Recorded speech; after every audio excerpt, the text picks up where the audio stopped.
All right, everyone. Nate and Beth stopping on by once again, returning to continue our reviews of Friday the 13th, the series. In this case, Season 3, Episode 9, Femme Fatale.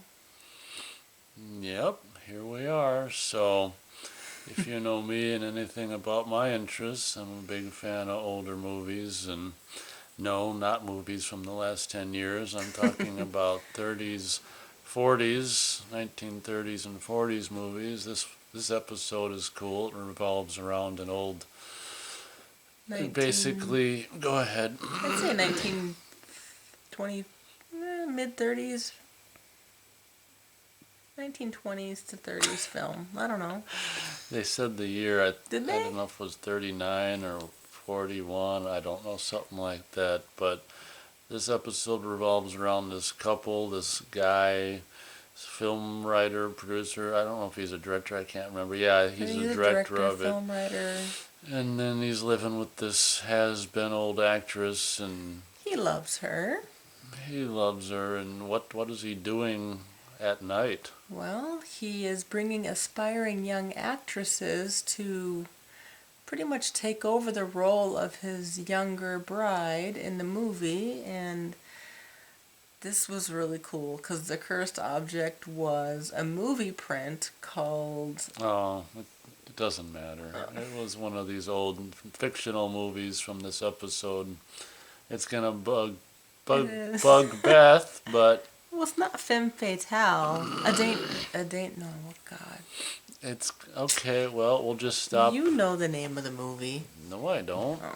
Anyway, so she's the leading role in this movie, and right as she's being, I guess, picked up by some mobs, he throws the young actress in front of the projector, and the film kind of eats up her image, and she's all of a sudden on the screen, and then the younger version of his wife is in the living room with him, the viewing room with him, projection room. So they can go kissy kissy, makey makey, outy outy, and do whatever else they do. And A Scandalous Woman. There's the name of the film. So, I guess the writer, director, soon to be husband of the young actress, um, promises these young wannabe actresses like a chance to be in the movies, and well, they become part of the movie, and it's kind of a snuff film because the young women die, but unfortunately, until the older woman dies, the original self of the young Lita, then the young Lita has to go back into the film and finish the ending. It's kind of bittersweet. darn. Well, he's in love. D.W. Desmond Williams, I think his name is. He's in love with the actress, but he's also in love with his wife. And it's kind You of. mean in love with the character he created? Yeah, he's in love with the character, yes. So, there. This episode is. I mean, obviously the subject matter is cool, but unfortunately, like it's a little repetitious. That's kind of unavoidable, I guess. It's the same film over and over again. They created for this episode, not a fictional old 40s movie for this episode, and black and white and old cars, rain, shootouts, and pretty impressive and appreciated by me. Just not a whole hell of a lot necessarily going on. He's what happened. He just keeps every night doing. Well, I don't know about every night, but bringing some new broad into the screening rooms so he can have the character played by his younger wife come out of the film and kissy kissy, smoochy smoochy. You promised you'd keep me out this time. Every time the bitch, who is the character, not his wife. I mean, it's It's played by his wife, but it's not her.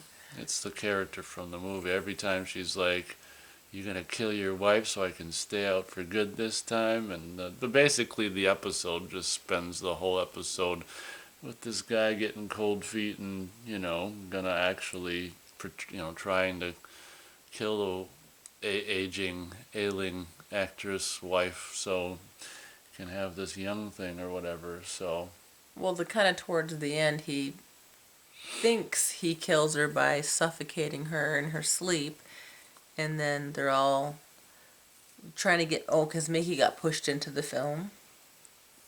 Can't forget that part. So she's stuck in the film, running for her life because if you're in a movie and bullets are flying, the bullets will actually hurt you, even if they're blanks. But the way the film is cursed, the film is cursed, by the way. The cursed object is the film. I said that. If she dies in the film, then she dies for real, which is kind of the plot twist. Ha ha. Yep, so there you go. What are your What the hell are thoughts? we gonna talk about from the next? We don't have to have it be 13 whole minutes. Let's see here. Like I said, I like the scenario and the house they filmed in, and Straight from the 30s. Mr. Bigwig's freaking mansion Hollywood guy's house was fun. And it's funny how Johnny, like the character, I mean, he's just not very likable. This episode sees Johnny reluctantly going to one of these old a film noir movies with this one of girlfriend. He said something like maybe the relationship ended that night or something. With some dialogue I couldn't tell, but Yeah, it was a Johnny's costly film, cost him a girlfriend. obviously didn't go in for this old movie stuff. He's just kind of a jerk, kind of an idiot / jerk, and I don't think they're ever gonna make him anything but an idiot / jerk. Kind of a bummer. He's cute to look at. For some, but yeah. I feel bad if we don't actually go to 13 minutes. Jeez. Any The times final? we've gone over. Any additional thoughts you can think of? You gotta admit that, like, seeing the scene over and over and over That was a little harsh. was a little much. Every time with a different Because we always woman knew in when the part. girl was gonna die. Yeah, Sad. gotta admit that was a little. But we should probably mention the when Mickey's caught in the film and they're approaching that scene where she's about to get shot. The original woman, the actual actress, not the role, is watching the movie and she's like, "Oh, how many girls have done this fate?" Oh, did we say she faked her death? Yeah. Well, did we? I can't remember. The husband's thought he suffocated the ailing wife, and it turns out she faked her death. And she comes into the projection room with the gun, and that was kind of cool and standoff. And Yeah.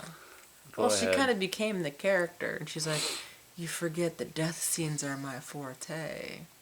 So that was pretty good. And then Mickey's still in the film, and she's watching it, and how many girls before this? And Desmond's like, can't answer, and the character who is not in the film, because Mickey's still in the film, is just all, I don't know, I guess she's mad because she thought that her older self was dead, and she's like, "Oh, you can have what you really want, someone has to die." And then there's a struggle because the gun goes off and Desmond gets killed, and because there's a death, the character thinks she's free from the film, and she's, I don't know, I guess for a point she kind of was for a minute, and then the older actress is like, kind of a deep thought. I can't remember exactly what she said. I mean, it was kind of one of those moving moments, and she's walking closer and closer to the projector, and kind of talking about how I really miss being in the movies or something like that. And then she steps in front of the projector and Mickey's freed and Oh, right before the death shot, and so she's old and she's saying her line of, I always thought I would die in bed.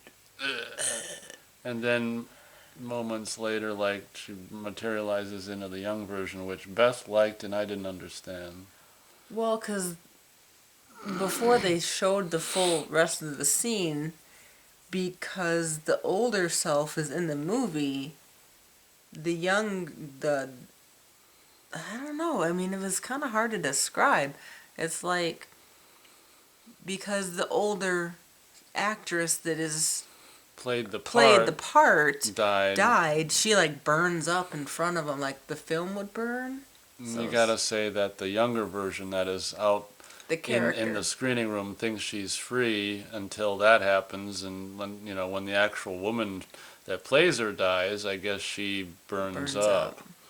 Kind of like how a movie. I don't know if you younger folks have ever seen film like burn. That's kind of how she burned. Have you seen film Yes. burn? Well, where? Kind of melty. Where have you seen it? School where they burn the light through the film. Yeah, we're aging ourselves.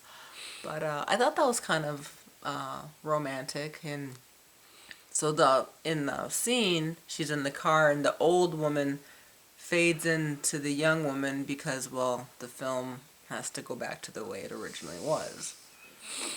Good. I thought that was kind of sweet.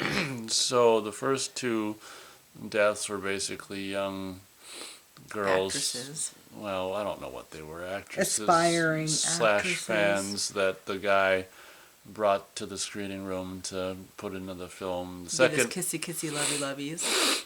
second or the third was the guy himself getting shot, director guy, and I guess the fourth was the old woman / character. So that's kind of 4.5 kills. Where's the half come from? Well, the actress, the character, she dies too. Oh, but so she dies in the film anyway. You're counting the character? 0.5.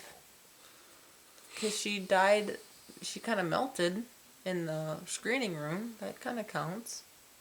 I mean, I wouldn't say it's a kill, but I'd say it's a death. All right, well, starage.